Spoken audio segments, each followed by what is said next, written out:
Hi everybody, welcome back to Las Vegas. We're here at the Wynn. My name is Dave Vellante. You're watching theCUBE's two-day coverage of UiPath Fusion, formerly Forward. This is the 7th year that theCUBE has been covering UiPath's big customer event. I think we've only missed one. We've seen the company transform from a point product to a platform. We're super excited to have Richard Potter back. He's the CEO of Peak, a company that was acquired by UiPath about 6 months ago, and Dan Crouch is the VP at Heidelberg Materials. Gents, welcome to theCUBE, welcome back, good to see you. Yeah, appreciate it. Been a good week. Agentic and ROI come together. Awesome. Forget those Exciting. 95%, we're talking 5% here. It's where all the action is, so super excited to have you guys. Excellent. Dan, why don't you start us off and tell us more about Heidelberg, what you guys do. Again, yes. Heidelberg Materials is a global leader in the heavy building material space. So globally, we provide cement, aggregates, and concrete, among others. Two different things. Two different things, yes. Yes, don't get them mistaken. And so we're in about 50 countries globally. We got over 300,000 locations. And in North America specifically, where I cover, I'm the VP of Sales Operations and Enablement, responsible for helping our sales teams be more effective and efficient, right up the alley with AI and Agentic AI automation, so excited to be here. Hey Richard, thank you for that. And if I recall, you guys are very vertically focused, which I love. You know, you're going deep, because it's all about the process. What Daniel said in his keynote, process is the hero, right on.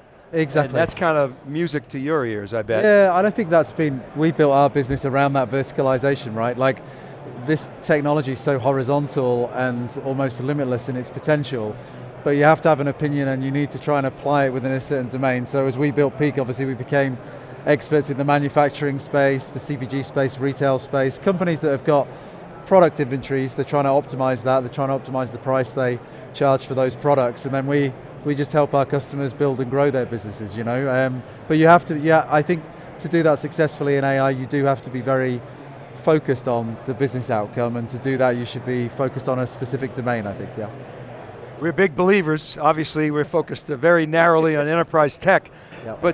But you know, when you see like certain hyperscalers, there was this sort of narrative, and they've succeeded to a certain extent, where they have this kind of dual agenda, right? You see Amazon in content, you see Apple in finance, and sort of the data allows them to traverse, but still that deep domain expertise has to appeal to a company like Heidelberg. What are the drivers, what are the unique elements and the drivers of your business today? Yeah, when you think about the heavy building materials, it's not easy to produce cement in quantity. The scale and size of what we do is big, very operationally focused, and so, you know, as part of our industry, Heidelberg has taken a real leadership position in transformation and innovation and sustainability, which has really helped us focus in on the efforts we're doing. We're doing incredible things around automation, truck automation in our mines. We're doing all kinds of centralized cement plant automation, where we're running cement plants locally, centrally. And so when you think about the challenges of our business, it's very operationally driven.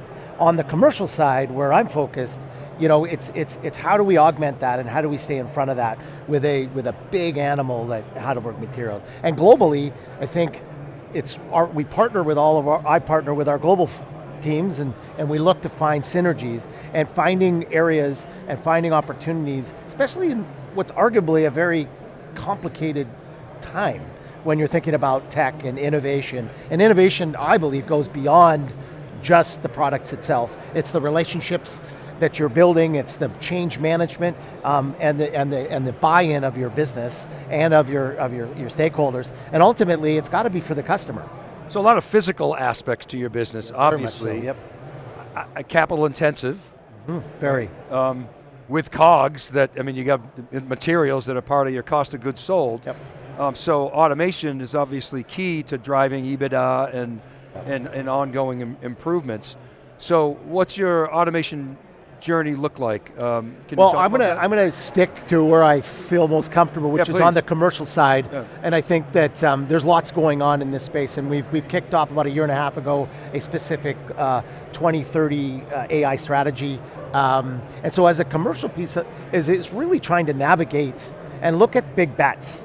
Like, what are our big bets that we can focus on to drive real change and business results? And I think this is where our relationship with Peak in North America and through our global our partners in the UK, we've been tracking what Peak has been doing in the UK business now for 3 years. So excited to start to work with them in North America. And we're shifting a little bit from what they did in the UK. We're focused on our aggregates business to start.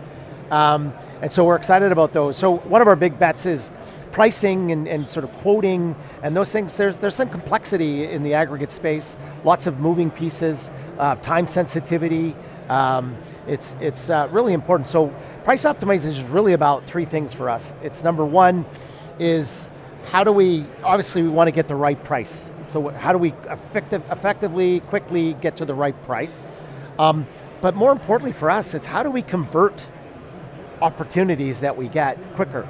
And so we'd like to see an uptick in our conversion, which then will free up time for our sellers to then follow up more. Build more pipeline. Build more pipeline.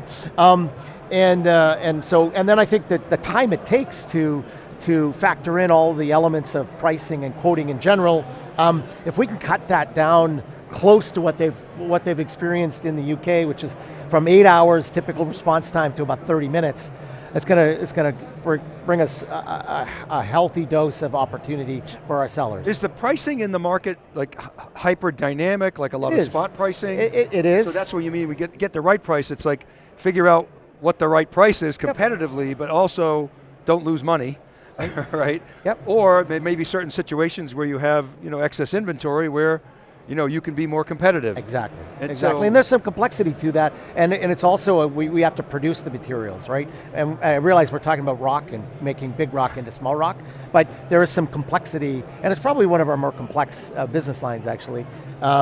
So I think that's a big bet for us. If we can show that ROI on the time spend for quoting and getting the right price more consistently, that's going to unlock a lot of other opportunities for us. Other big bets is just from a commercial perspective, how do we leverage the changing dynamics for our seller? For creating all this time, what are they doing with that time? And Richard and I were talking specifically about, it's not just, AI is not just going to change sort of what processes we focus on. It's going to actually probably need to change on how we train our people, what we train them on as sellers, what the role of the human is in that whole dynamic.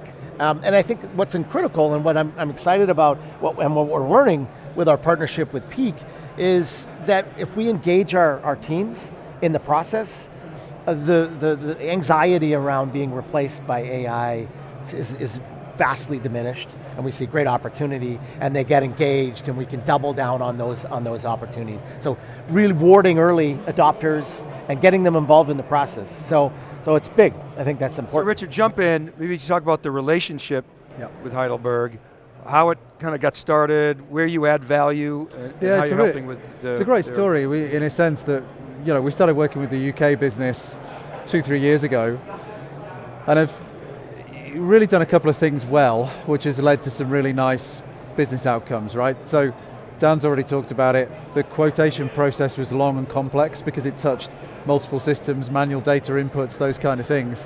So not only are we optimizing the price, but we're speeding up the process by automating it, And the output of that is, okay, we're getting the right price, we're trying to protect and drive margin, but at the same time, we're winning more deals, we're winning more quotes, converting them better because we're more responsive to our customers.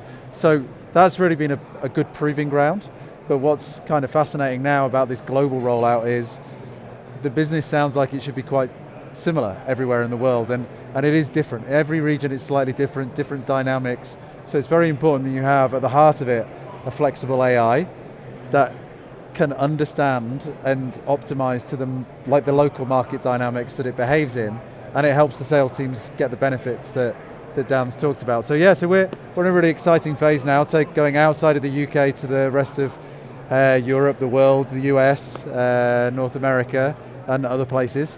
Yeah, and I think it's just the beginning, because the price and the decision is one thing, the automation around that's another, and then obviously now with Agentic, we're able to imagine a world where a lot of the processes that go around the sales management, like Dan's talking about, can also be handled by AIs and just make the whole experience for the customer even better, right?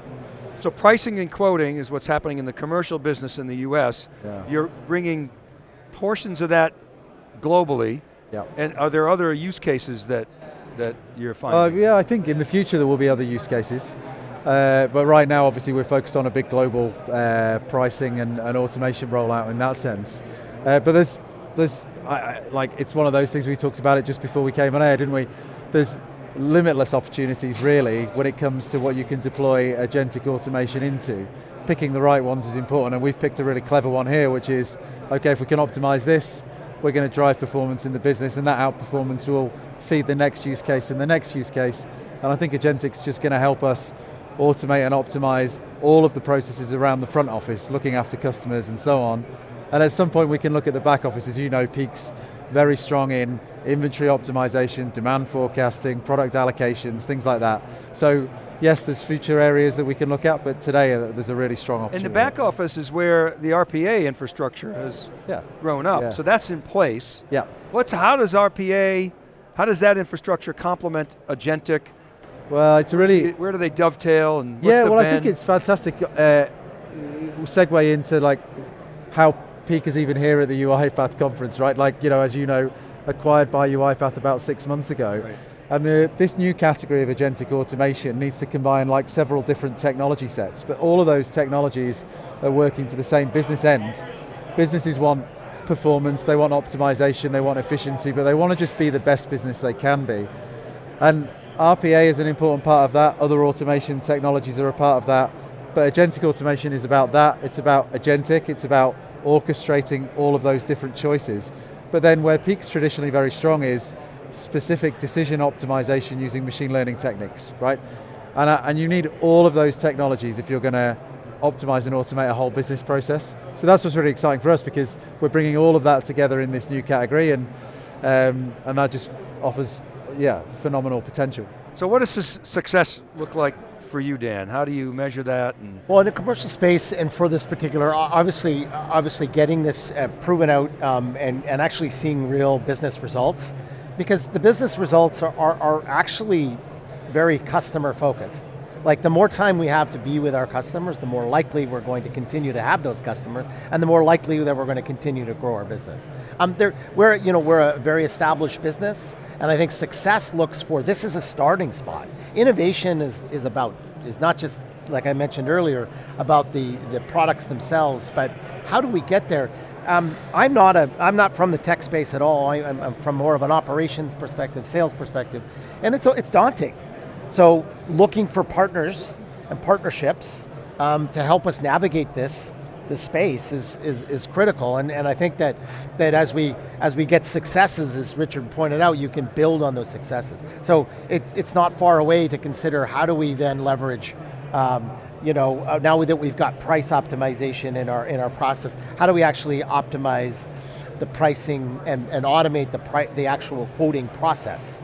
And then how do you actually, the follow-up from the quotes to make sure we're following up with the customer. So this is the start of what we deem to be an opportunity to put our sales individuals in front of our customers more and delivering more efficient, effective sort of tools for them to do that.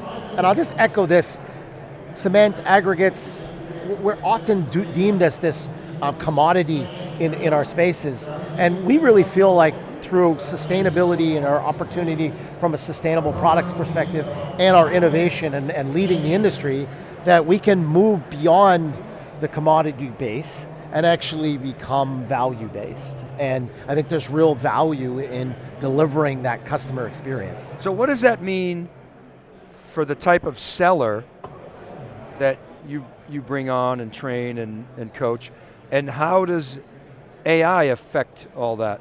Well, I mean, it's a great question, and time will tell, but I would generally feel like someone's always going to want to talk to somebody. And so versus maybe our sellers spending a disproportionate time quoting now, where they could re-engineer that time in front of a customer. So we're going to actually have to teach them different skills, probably broaden the customer behavior training. So understanding who they're talking to, how to make those connections. At the end of the day, people are people and they like relationships. Yeah.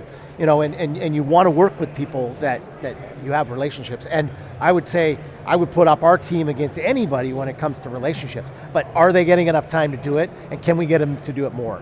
Well, is it a belly-to-belly, is it increasingly a belly-to-belly sales process and a value consultative sell? So I think or? the actual tactical portions of the sales process will become less human-centric. Right. And you'll spend more quality time engaging on strategic outlooks and being more strategic around how you build partners. Because I think it's the value of the partnership and the consistency of that delivery that our customers have always cared about. Yeah.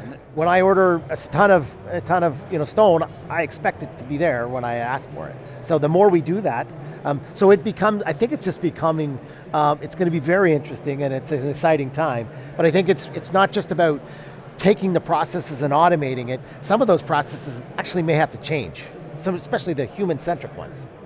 So what are your thoughts on that, Richard? Because we always talk about paving the cow path. You don't want to necessarily do that. You'd love to get to a world where the agentic workflows can be dynamic, tuned to the particular situation, the project, the need. We're not there yet, but how do we get there? I think you just have to be thoughtful about the systems you design. I think it's like, for me, really interesting when you talk to some businesses, they do see what they do as a process, and then that fits really nicely with this idea of agentic automation, because we can design processes that support the business outcomes that'll augment the work that people are doing and allow them to focus on the higher order tasks like Dan's just talked about. But it's fascinating to me that some businesses don't actually see the processes that they work through to deliver their value to their customers, and there's some reorientation there for some companies to do, to start thinking, right, well actually, I run these processes because of this, and if I reordered those processes or just did it in a different way, I would actually organize and run my company differently. And you just got to focus on getting people to do the higher order stuff, like Dan said, I have a big thing at Peak where I want my sales team and my account managers to be with customers as much as possible. So how do we do that at the moment? Well, we limit the amount of meetings we have in the week. We only have team meetings at the start, the end of the week, and then get out of the office and go and see the customers, right? That's because that's how you build relationships and sell, and it would be really easy to sit in the office and do quotes and play around with the systems all the time. So you need technology that can just take away the legwork, and you need people out meeting people, because in almost every business, people buy from people, and if you can get the human relationship as impactful as possible, the technologist takes care of the rest, and I do think that's true in most industries. Retail, CPG, manufacturing, it's all the same really.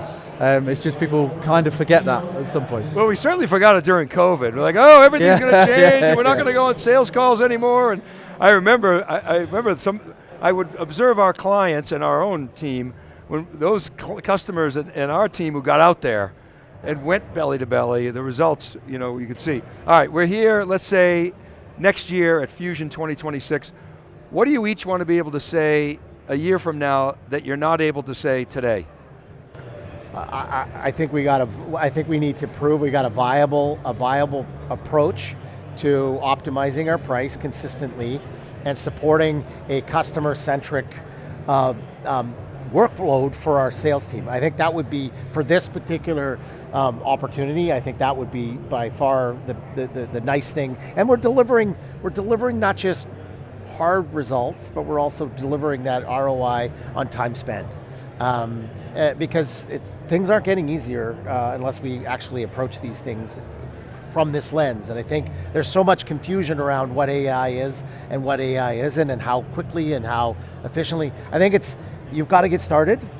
And I think in a year from now, I would like to say we got started and we're better off for it. Richard? Well, for us, we've had a cool week because we've just launched 3 major new agentic solutions for different business areas. Those solutions have got lead customers, some of them were quoted in our press releases and stuff, but they're early stage. So in a year's time, it would just be amazing to have more people doing more things and proving out. To your point at the top of the conversation, like the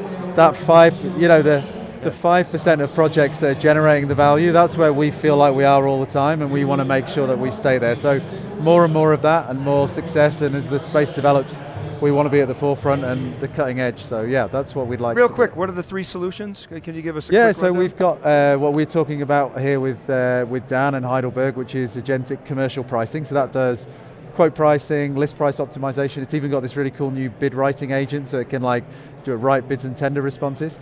We've got a solution for agentic inventory management, which is geared around like manufacturing and CPG businesses. So not just setting stock levels, say, but managing the order intake, the PO management, things like that, really cool stuff. And then another solution for agentic merchandising for retail. So helping merchandisers cut out, like merchandisers spend so much of their time pushing paper and managing spreadsheets. The agents can do that.